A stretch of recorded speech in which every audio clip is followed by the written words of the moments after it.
Double celebration ang pagdiriwang ng Pasko ng muling pagkabuhay ng isang pares ng Magsing-Irog sa Quezon City.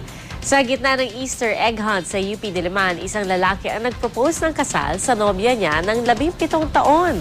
Balita natin ni Mav Gonzalez.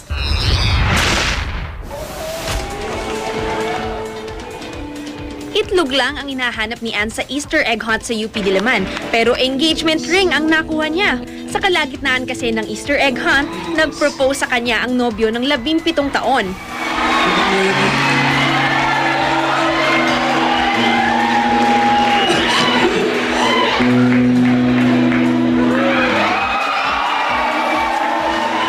Matagal ko na ito talagang gustong gawin. I'm celebrating with Ann and I know that this is actually a lifetime moment and once in a lifetime experience talaga. Hindi ko talaga siya makakalimutan.